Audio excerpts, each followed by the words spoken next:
I think the whole clan scene is a really fascinating kind of evolution of where the shooter market has gone. I mean, if you take gamers, they want to play together. They want to feel like they're a bigger part of something, and the clan matches, the clan scene is kind of representative of that. And what you actually have now is the idea of professional gamers that have kind of come out of the clan scene, whereas these gamers get together, they become extraordinary at these titles, and then they actually move on to making a great living playing a video game all day long, which, if you ask me, is just absolutely unbelievable, and we encourage it and support it in every way possible.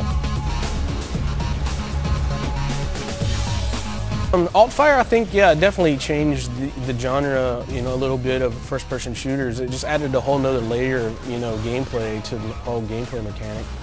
You know, you could basically throw in this, like 2 weapons for the price of 1, and in some cases even 3. I think a lot of games have kind of, you know, took that and ran with it as well after we did it. So back in the day, during the development of Unreal Tournament, we had a designer named Cedric. He was this crazy Frenchman who one day just made a map that was essentially an asteroid in the middle of space that was rotating. And the first version of Facing Worlds, which is what the map became known as, it's basically 2 towers on an asteroid with Earth in the background. Ultimately, this wound up being the most played CTF map of the original Unreal Tournament. I just think it's because gamers loved popping each other's heads with the sniper rifle. That was like the gold standard, kind of like, you know, default map for Unreal Tournament CTF, which is just to this day classic top 3 maps of all time. You like that?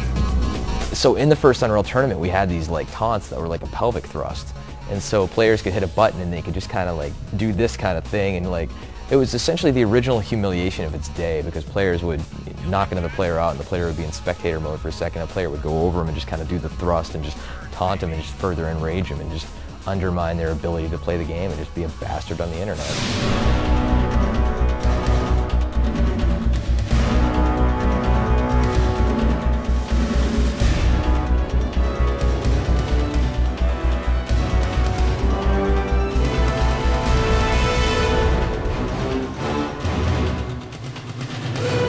With Unreal Tournament 2004, we were looking for one major new feature that we could add to Unreal Tournament that would fit well into Unreal Tournament, but still, you know, really extend the gameplay.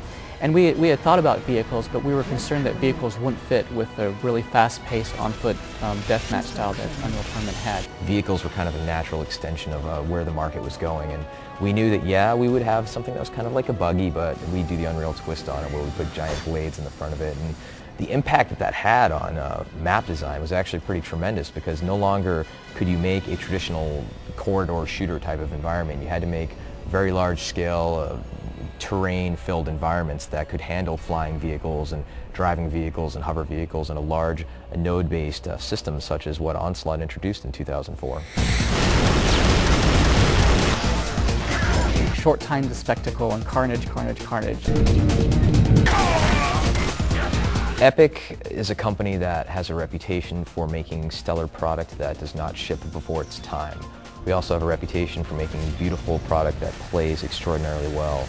And Unreal Tournament has always been the crown jewel in what we do as developers. At Epic, we have a real passion for this kind of game. I mean, it's our heritage, it's in our DNA, it's what we do. Unreal Tournament, it's in our blood. I can't see us not making Unreal Tournament games. This is the trophy that we put on the box cover, and we got a bunch of these made for all the developers on the original Unreal Tournament. So this is my trophy for finishing Unreal Tournament. I can't believe you found one that's actually still intact. Like, this breaks off and this breaks off, and everyone I've seen is in pieces. Wow, this is a trophy from the original Unreal Tournament game we shipped. Is it? I don't remember the year. To me, this is kind of one of the defining symbols of the franchise, and just holding it now actually kind of makes me a little weak. You have a tissue? For those willing to build a mountain of bones and climb to the top, in environments that stun, against AI that kills, for those willing to stake their lives in the pursuit of victory, we salute you.